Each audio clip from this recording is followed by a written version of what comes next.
Welcome back to Community Connections. I'm Dawn Lowe with the Greensburg-Decatur County Chamber of Commerce.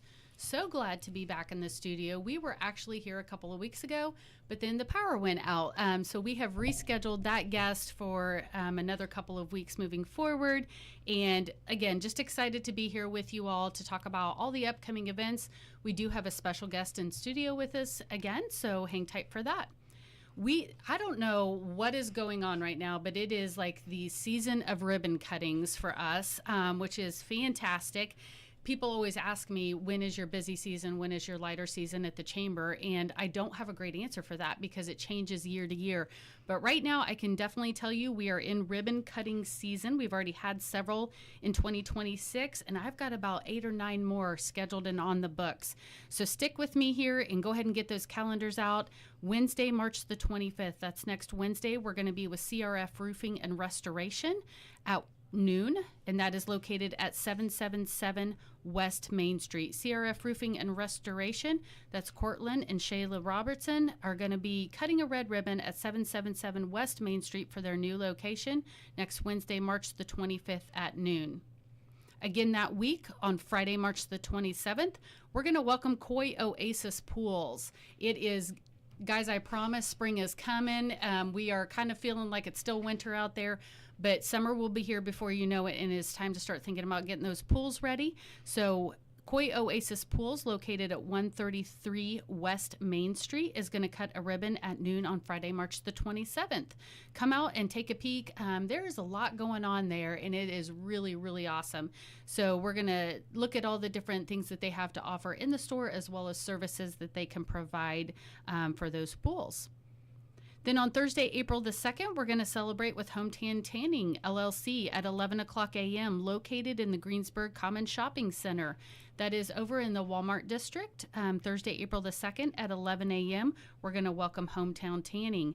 We're going to try to get in and out of there before the lunch rush hits. I know that that place is busy and packed, definitely during the lunch hours and right after school is out. So hopefully we won't be in too much of everybody's way, but you're going to learn about all the different beds and things they have to offer there. Then on Thursday, April the 9th, we're going to cut a ribbon for Plum Tree Realty, a new realty office located in the downtown district on the south side of the square, 127 East Main Street. Come celebrate with us and Plum Tree Realty on Thursday, April the 9th at 3 o'clock p.m. On Friday, April the 10th, we're going to welcome Zaxby's. Yes, they have been open for a while, and that is one of the things. I actually had this question come up. Why are we doing a ribbon cutting for a business that's been open? It's actually very, very common to allow them to do what is called a soft opening. Allows them to kind of get their checks and policies in place and make sure that, you know, they're ready to take those customers and those clients at the counter, help them work out the bugs during that time frame, and then we'll come in and do a ribbon cutting. Hopefully things are well-oiled machines by that point. So on Friday, April the 10th at 10 a.m., we're going to welcome Zaxby's. They are located at 2129 North Middle Drive. Again, that's 2129 North Middle Drive on Friday, April the 10th at 10 a.m. And then finally, I've got on my ribbon cutting list, Friday, April the 10th. That's the same day as the Zaxby's ribbon cutting. At noon, we're going to cut a red ribbon for the Decatur County Photography Trail. We're going to cut that ribbon at one of the landmark locations on the southeast corner of the Decatur County Courthouse lawn. So join us at that southeast corner located on Main Street, Friday, April the 10th at noon for the Decatur County Photography Trail. That is a lot of ribbon cuttings, but that's not all we're doing. We definitely still have those lunch and learns and leaders and loggers coming up in April. So in April, on April the 14th, our next lunch and learn will be with Wealth Wave, talking about how money works, unlocking how your money works. So we're going to talk about different things. I know that they are really focusing on eradicating financial hurdles and really talking about financial literacy. So join Bridget on April the 14th. That will be from noon to 1 in the Chamber Conference Room. You can sign up online. Give me about a week and I'll have those registrations open. And then our next Leaders and Loggers at the TAP will be on Tuesday, April the 21st, featuring Dyed Designs. So a local, small hometown business, Dyed Designs. If you have been on social media at all, you have seen Alyssa and all that she's doing. She is killing it. She's knocking it out of the park, and welcoming different types of events as well as a shopping experience. So join us for Leaders and Loggers on April the 21st. That is free and open to the public from 4 to 6 p.m. at the Tap to hear more about Dyed Designs. And in studio with us today, I have Katie Sparks of German American Bank. Welcome, Katie. Thanks, Don. I'm really excited to be here. Appreciate the opportunity. Absolutely. I will go ahead and give the disclaimer that you also are a new board member for the Greensburg-Decatur County Chamber, too. I am so excited and grateful for that opportunity and having a great experience being a part of the Chamber board. So thank you. We are excited to have you. It is not for the faint of heart. We do a lot of things, but I'll tell you what, I can't speak highly enough about our board of directors. Super involved, very vocal in a great way, very participatory. You just don't get that with a lot of boards, and our board is very, very invested into the business community and that of the chamber and what we're looking to do. So excited to have you be a part of that. Katie, tell us just a little bit about your background. Sure. So I was born and raised here in Greensburg. Mm-hmm. Grew up, moved away for a short time. And it was when I moved to the southern part of the state that my banking journey began. Okay. I kind of say I'm an accidental banker. This is not what I planned to do, but I am so grateful that I stumbled upon this career because it's an opportunity to serve and help others. So I was looking for, what am I going to do after this move? And small community bank opening. I was like, all right, I'm going to give this a try. And I remember in the interview, they're like, where do you want to be in 5 years? What's going to be a success to you? And I said, I just want to be able to help and serve others. That's where my passion is. And banking did not disappoint on that front. Sure. So got into that. And 19 years later, here I am. I'm still here. Accidental turned concrete and very much a part of that world. Can we make you new business cards? Yeah. Katie Sparks, accidental Let's banker. do it. Perfect. So that's how you got into banking. And what have you seen in those 19 years that has kept you in the banking world? Oh, my goodness. Well, anybody who is in banking knows that banking is always changing. So you're always learning and growing. Things are always changing. But the thing that is consistent is being a part of a community bank is that focus on customers, on serving, on helping, being involved in the community to support the things that make it a thriving community and a place where people want to work and people want to live. Those have been the consistents. And so that is why I'm still here and why I'm so excited to be a part of the banking community. For all of those who are listening to us live here, I definitely want you to take the opportunity to, if you didn't know, you can watch these little series that we have, the Community Connection series. You can watch those. We are streaming live on WTRE's YouTube channel right now, and they will also be uploaded to the Greensburg-Decatur County Chamber's YouTube channel. I just want you to just take a brief look at the video because Katie always has the hugest smile on her face. She's the happiest, most joy-filled person.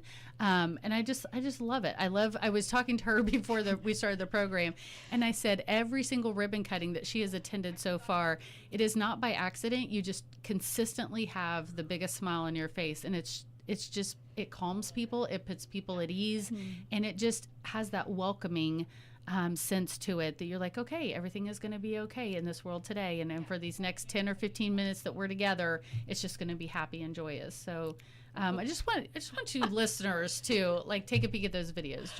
Well, Joyous Katie is here. Thank you. And it's a joy. It's because I'm doing work that I love. And you can tell. And I also understand, finances can be a source of stress for folks, and they don't have to be. So my goal has always been for your encounter with me within the banking world, with our team, is for it to be that joyful experience and not a source Right. of stress, because it can be. Finances can be stressful, but they 110%. don't have to be. So how can we get you what you need so that managing your finances and money is a tool for empowerment and getting to your goals and what you need, not just to survive, but to thrive and get to that point. Right. That is my goal when folks come in. And that's part of the reason I'm also in that industry, is just, to make it an empowerment tool and help you see I love that. what might be out there that you're not aware of that can help you on your journey. Yeah. Yeah, I love that. You referenced German American Bank as a community bank several times already. Tell me a little bit, like, what does that mean? Yeah. Define that for me. Yeah, absolutely. Community bank, that's one of those things that, banks use, and then you're like, well, what does that really mean? Right. So Let's take a deeper dive. Absolutely. So community banks tend to be smaller financial institutions Okay. than large national financial institutions that are rooted in the community. So in the case of German American, been around since 1910. Okay. Just, a few hours away in Jasper, Indiana. That's where the headquarters are. That's where they started. That's where they still are. And that passion for community, like, it's in there. But what does that mean? That means we're giving back to the community in multiple ways. That is through sponsorships. That's through the company I work with wants me to be involved and to be a part of the chamber and to be supporting the community in those ways. But it also means we're lending out funds. So you deposit funds in the bank, those are being lent out in your community, not somewhere else in the country. Gotcha. So they are staying in this area to fund small businesses, to fund farms, to fund your neighbor's home. So that's what I think is really important and special about community banks, is we give directly back to the community. Right. As a result of the community's trust in us to be their bank. Yeah, and that's what allows you to sit on, like, our board of directors, for instance. Absolutely. Yeah, Absolutely. Love that. What are some of the most common financial questions that people come to you with? That's a good one. And it kind of varies from season to season. Okay. A couple that I've been dealing with right now, and just had a conversation about this before I came over today, is what do I do to establish credit? How do I establish credit? I don't have a credit history. You got to have a credit history if you want to buy a car, buy a home, and borrow funds. So that's a common question that I get. And there are different ways that you can establish credit, right? So we offer, secure credit card options. We offer a credit building loan with a savings account. And I can get into all those details with folks. Yeah. Paying bills on time, but credit is so important for multiple things, not just when it comes to borrowing, but more and more employers are looking at your credit score, because that tends to reflect your responsibility level, or at least your reputation, right or wrong. It in fact impacts your insurance premiums. It impacts all sorts of different things. So that establishing credit or even rebuilding credit after it's been damaged is a question that I get a lot, and something that I enjoy helping folks kind of navigate. So that's been a big one. Another one that I've seen a lot, unfortunately, this is one we don't necessarily get excited about, but help people through a difficult challenge with fraud. So we are seeing a lot of Bitcoin fraud right now, where folks are calling, very common. They're saying, "Hey, I'm with your bank," and this isn't happening at just German American. This is happening everywhere. Yeah. And they're saying, hey, or they're calling and saying, hey, your Apple account's been locked, and in order to reactivate it, you need to send us $5,000 via this Bitcoin machine or gift cards or something like that to reactivate it. And it sounds like, I'd never fall for that. But these fraudsters are very good at what they do. There's a reason why they get people. It's because they're manipulative, they're smooth, they know just the things to say. So we've been helping some folks navigate that. And it's never fun, but there are steps that you can take after that has happened. And so I've been helping quite a few folks with that right now as well. Outside of the fraud piece, what other challenges are you seeing that people are bringing to you? Sure, that is a very good question, and it's different for everybody. So some of those challenges include, managing debt. Maybe they've come through a challenging time, and so they had to rely more on credit than on their income. Right. So that is something we're seeing some folks and are excited because we have some options to consolidate that debt and get them to a more manageable payment so that they can pay it, still, cover their other expenses and get that debt paid off in a more timely fashion. So that's another thing that we've been seeing folks help with as well. Let's do a little role play. So I am the client. You're going to still be Joyful Katie Sparks at German American Bank.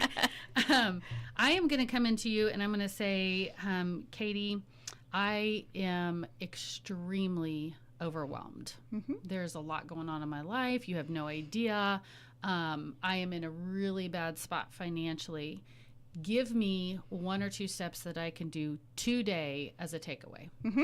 Absolutely. The first thing we're going to do is we're just going to say, oh man, that is a lot. You have a lot on your plate. Let's look at what you have. What's the source of that overwhelm right now? Okay. And we're going to look at that. We're going to look at it. Is it timing of your payments when they're coming out versus when you get paid? Is it some debt that's kind of piled up and fees and interest? And can we work on consolidating that and getting that into a more manageable space? Do you just need to review your financial picture? Do we just need to sit down and look at your income and your expenses and where your money is going? It's so easy, and I, as a consumer and an individual, struggle with this every day. It is easy to swipe that card and spend and not really know where it is. And so even me personally, I intentionally have to set time aside to look at my my finances. Where's the income coming and where is it going, and do I need to adjust? Is there something we forget that changes so drastically? Just like month to month, even it changes, and to review that on a consistent basis is probably a good idea. Right. And it's not just sitting down and saying, oh, well, you have to cut out the morning coffee. Like, that's not, right. quit the coffee shop run. We're not going to tell you that. It's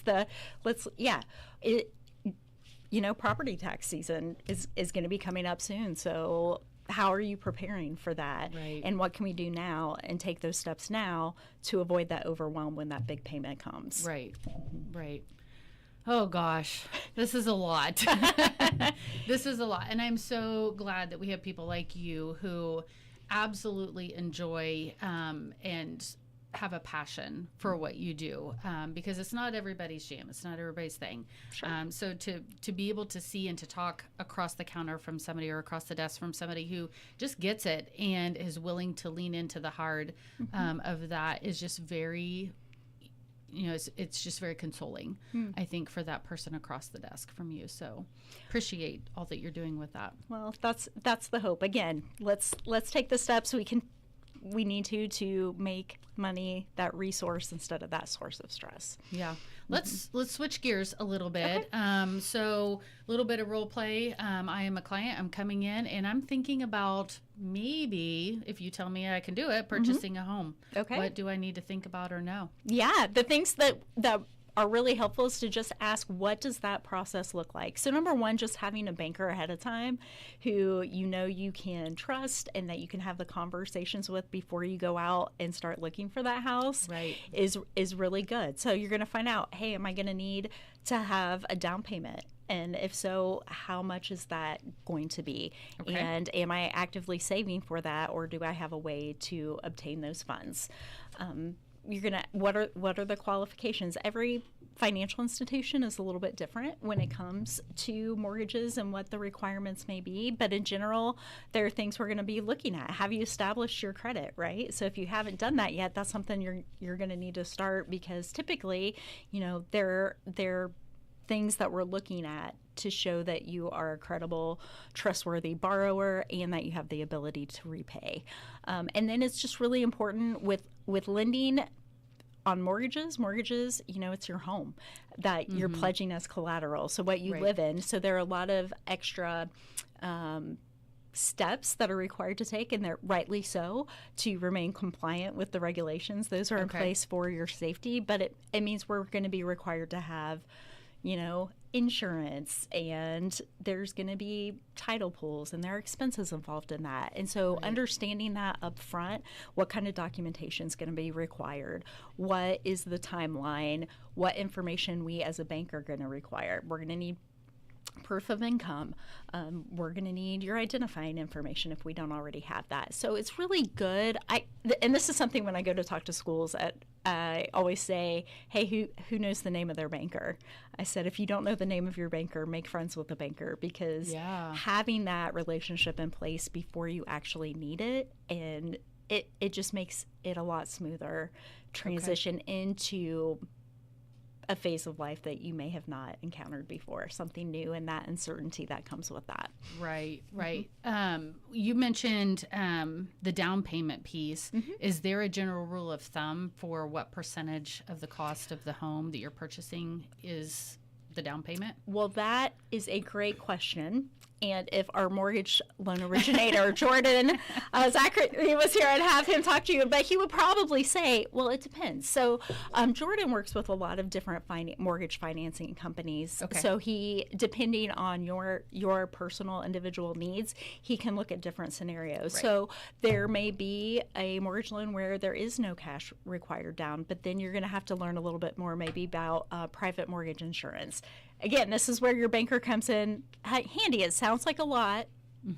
It's just having someone to get you the information.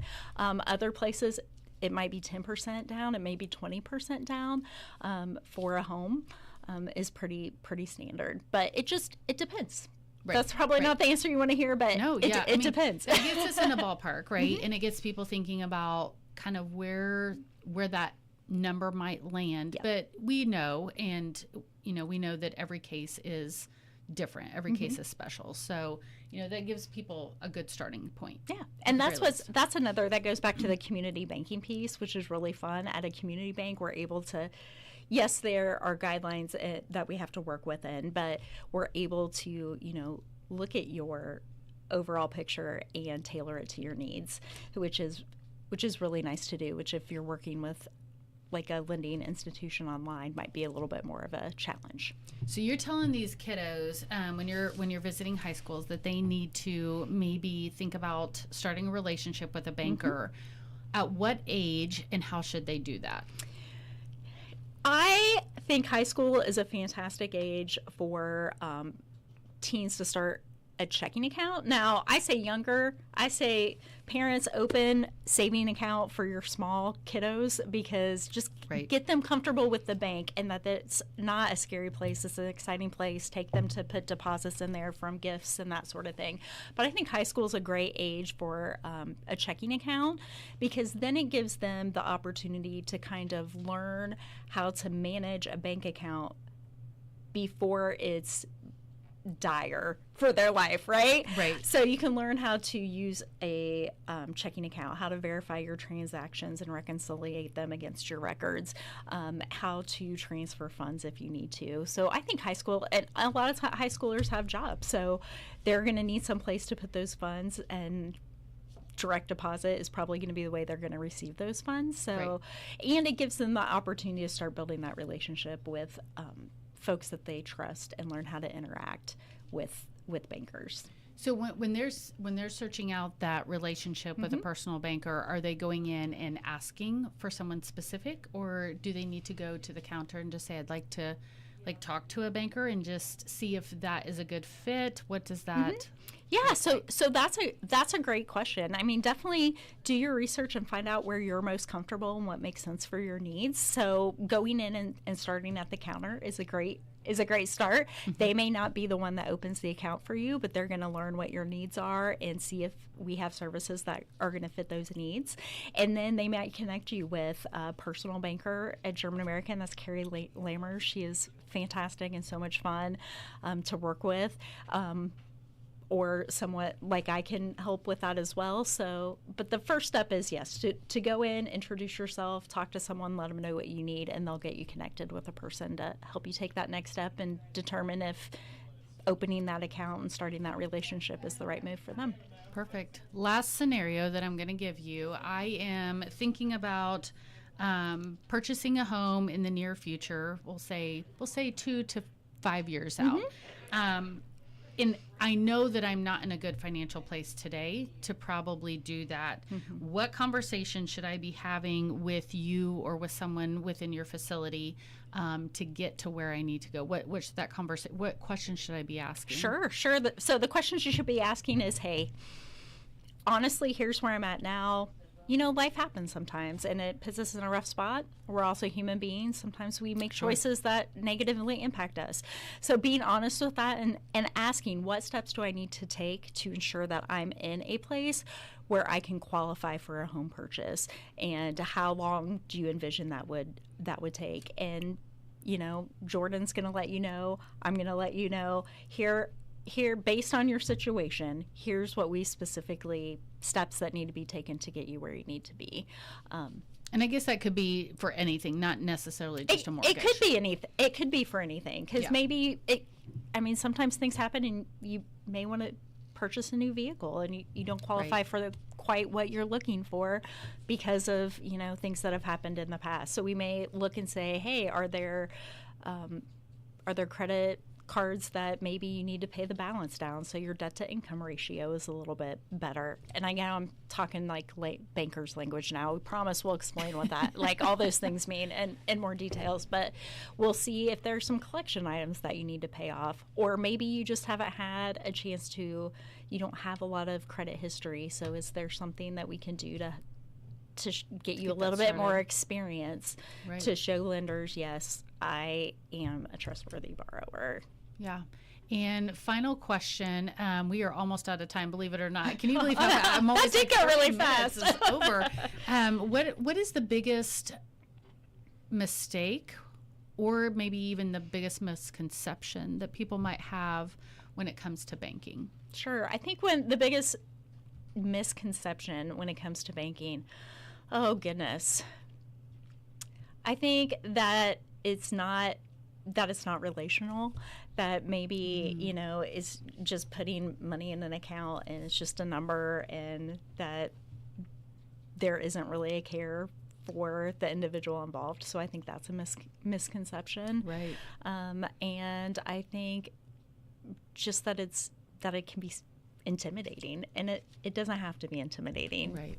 So I think those are some of the things that, and I think there's a question too that maybe there's a sense of judgment if I'm honest and I go in and I don't understand what something means, or maybe, you know, I do need to recover from some things that have happened in the past, that we're going to judge you on that.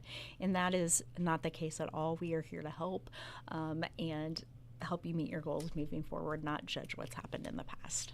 Right. Perfect. Well, Katie, thank you so much for being on WTRE's Community Connections with us today, for being a member of the Chamber, for being a board member of the Greensburg-Decatur County Chamber. I definitely think that you have been placed in the position that serves you extremely well. You mentioned at the very front of the program that you just want to serve and give back. And then, you know, when you were asked about that in an interview process, that was your answer. In 5 to 10 years, where do you see yourself? And it was serving and giving back. And you were definitely able to obtain that through the role that you have with German American. So tell us a little bit about where German American, is located and how to get a hold of you. Yeah, so German American is located at 304 East 10th Street. So El Reparo, we're right behind there. So you can always go get some yummy food when you're done. We are a member FDIC, so we're insured through the FDIC. And you can find us online at GermanAmerican.com. Okay, perfect. Well, thank you again so much for being in the studio with us today. I do want to mention that the new community cards have come out through the Greensburg-Decatur County Chamber. It is full of several different advertisements and some great deals on there as well. Those can be picked up. One of the locations is German American Bank. So feel free to stop in there. They are completely free. Just another way that we can support our local business community. So we want to thank all of those who participated on the card. It is dually cited. There has been an advertisement out about it through our social media. Go check that out. It'll show you just a little bit more. But those can be picked up at German American Bank, at Jacob Maddox, Farm Bureau, Indiana Farm Bureau Insurance, or at the GDC Chambers office. So with that, I am Dawn Lowe from the Greensburg-Decatur County Chamber. Thank you so much for joining us on Community Connections. We will see you next time.